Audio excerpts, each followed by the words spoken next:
Most common question అండి ఓపీడీలో.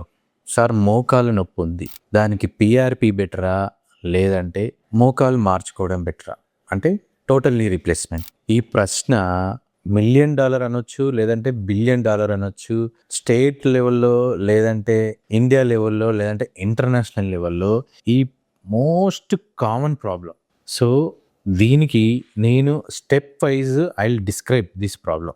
ఈ మోకాలు నొప్పి అనేది యంగ్ ఏజ్లో రావచ్చు, మిడిల్ ఏజ్లో రావచ్చు, లేదంటే ఓల్డ్ ఏజ్లో రావచ్చు. అసలు మీ మోకాలు నొప్పి ఎందుకు వస్తుందో ఫస్ట్ మీరు ఎవాల్యుయేట్ చేసుకోండి. కింద పడ్డందుకు వచ్చిందా, లేదంటే ఈ మధ్య హెవీ బైక్లు వాడుతున్నారు దానివల్ల ఏదైనా స్లిప్ అయి లిగమెంట్ టేర్ అయిందా, లేదంటే ఏదైనా ఇన్ఫెక్షన్ ఉందా, లేదంటే there are multiple problems. So మీ మోకాలు నొప్పి అసలు ఎందుకు ఉందో ఫస్ట్ మీరు తెలుసుకోండి. దాని తర్వాత ఈ మోకాలు నొప్పి అంటే మోకాలు అరుగుదల, మన ఏజ్ పెరుగుతున్న కొద్దీ మోకాల్ జాయింట్లో కార్టిలేజ్ అనేది డీజనరేట్ అవుతుంది. అది మీకైనా నాకైనా ఎవరికైనా అది డీజనరేషన్లోకి వెళ్తూ ఉంటుంది. సో ఈ డీజనరేషన్లతో వెళ్తున్నప్పుడు ఈ మోకాల అరుగుదల అనేది ఉంటుంది, దాంతోపాటు మోకాలు నొప్పి అనేది వస్తుంది. సో ఈ మోకాలు నొప్పి ఎవరికి ఎక్కువ అవుతాయి అంటే అది ఎక్కువ బరువు ఉన్న వాళ్ళకి, లేదంటే ఎక్కువ ఓవర్ యూస్ చేసిన వాళ్ళకి, లేదంటే హై ఇంపాక్ట్ అథ్లెట్స్. సో ఈ మోకాల నొప్పి అనేది కామన్గా అయిపోయింది. సో ఫస్ట్ నా ఓపీడీలో అడిగేది ఏంటంటే, సార్ మోకాళ్ళు అరిగిపోయాయి, దానికి ట్రీట్మెంట్ ఏంటి? నేనేమంటానంటే ట్రీట్మెంట్ను ఒక్కొక్కరికి ఒక విధానంగా ఉంటుంది. ఒకవేళ మీకు ఎర్లీ స్టేజ్లో ఉన్నారు అంటే సింపుల్ ఎక్సర్సైజ్ చేసుకొని మజిల్ స్ట్రెంథనింగ్ చేసుకొని లైఫ్ స్టైల్ మాడిఫికేషన్ చేసుకుంటే చాలు. ఇంకా నొప్పి ఎక్కువ ఉందనుకుంటే మనం అడ్వాన్స్ స్టేజ్లోకి వెళ్తున్నామని అర్థం. సో మోకాలు నొప్పులు like for example grade 1, grade 2, grade 3, grade 4 అని మల్టిపుల్ స్టేజెస్లో మోకాలు నొప్పులు అనేటివి ఉంటాయి. మనం ఏ ఏజ్లో ఉన్నాం, మనం ఏ గ్రేడ్లో ఉన్నది అనేది ఎక్స్రే బట్టే మనకు అర్థమవుతుంది. For example if your land up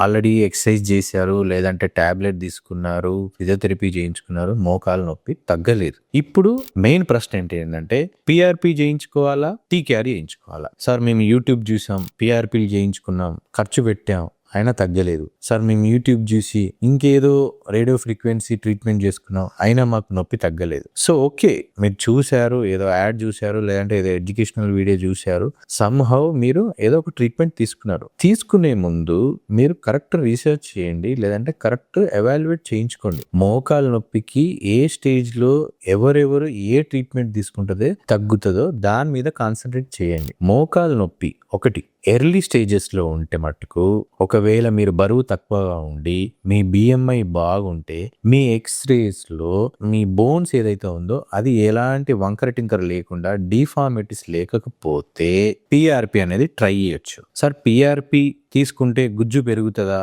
అది సమ్ అదర్ డే.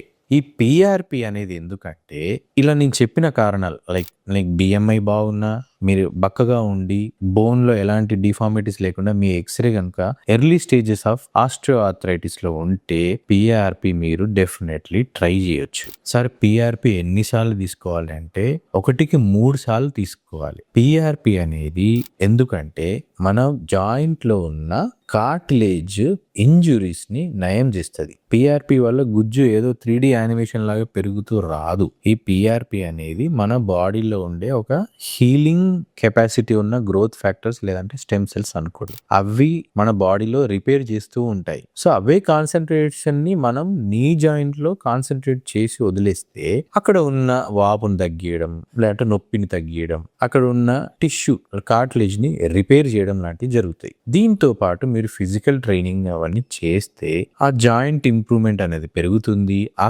కార్టిలేజ్ అనేది ఇంప్రూవ్ అవుతుంది. అంతేగాని పిఆర్పి ఇలా వేయగానే గుజ్జు ఇలా పెరుగుతూ రాదు. సో అదొక మిస్కన్సెప్షన్. సో పిఆర్పి కూడా క్వాలిటీ పిఆర్పియే తీసుకోవాలి. పిఆర్పి చేసుకునే ముందు మీ బ్లడ్ లో యాక్చువల్ ప్లేట్లెట్స్ ఉన్నాయా లేవా చెక్ చేసుకోవాలి. మన కంట్రీలో మోస్ట్ కామన్ డెంగ్యూ ఫీవర్ ఉంటుంది. డెంగ్యూ ఫీవర్ వచ్చిన తెల్లారే నువ్వు పిఆర్పి చేసుకుంటా అంటే కుదరదు. డెంగ్యూ ఫీవర్ వల్ల మోకాలు నొప్పి వస్తుందంటే వైరల్ ఆర్థరైటిస్ అయి ఉండొచ్చు. సో ఇలా మల్టిపుల్ రీజన్స్ ఏమున్నా అవి రూల్ అవుట్ చేసుకోవాలి. నొప్పి వచ్చింది కదా అని పిఆర్పి తీసుకుంటే సమస్య సాల్వ్ అవుతుందని కాదు. సో దాన్ని పిన్ పాయింట్ డయాగ్నోసిస్ చేసి పిఆర్పికి మనం సూట్ అవుతున్నామా లేదా అనేది ఎవాల్యుయేట్ చేసుకొని పిఆర్పి చేయించుకోవాలి. అండ్ పిఆర్పి కూడా 1-3 సార్లు పీరియాడిక్ గా చేసుకుంటే లాంగ్ టర్మ్ లో it will give very good result and it is non harmful and safe ఎందుకంటే మనం ఏదో కెమికల్స్ తీసుకొచ్చి జాయింట్లో వేయట్లేదు. మీ బాడీలో ఉన్న హీలింగ్ కెపాసిటీని సెగ్రిగేట్ చేసి మనం అక్కడ వదులుతున్నాం. సో పిఆర్పి అనేది at any given day it is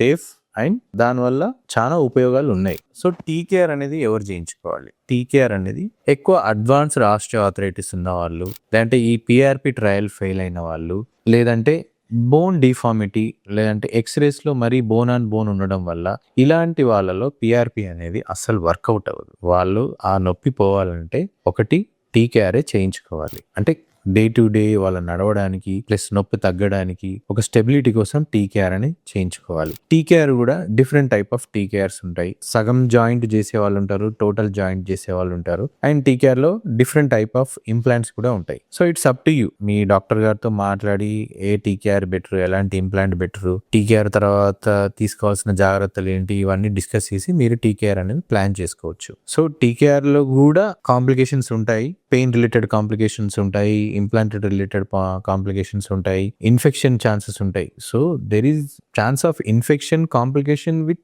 every procedure. అంటే పిఆర్పి చేస్తే మంచి అవుతుంది, టీకేఆర్ చేస్తే చెడ్ అవుతుంది అలా కాదు. ఈవెన్ పిఆర్పి చేసినప్పుడు కూడా there is a chance of joint infection. So complications అనేవి పిఆర్పిలో ఉంటాయి, కొన్నిసార్లు టీకేఆర్లో ఉంటుంది. సో డాక్టర్ గారి దగ్గరికి వెళ్ళినప్పుడు యాక్చువల్లీ మీకు ఏది సూట్ అవుతుంది, ఏది చేసుకుంటే మీ డే టు డే లైఫ్ అనేది చాలా క్వాలిటీ లైఫ్ లీడ్ చేస్తారో వీటిపైన మీరు డిస్కస్ చేసి డెసిషన్ అనేది తీసుకోండి. మీకు ఎలాంటి డౌట్స్ ఉన్నా కామెంట్స్లో మీ రిక్వైర్మెంట్స్ పెట్టండి. I will try to answer them.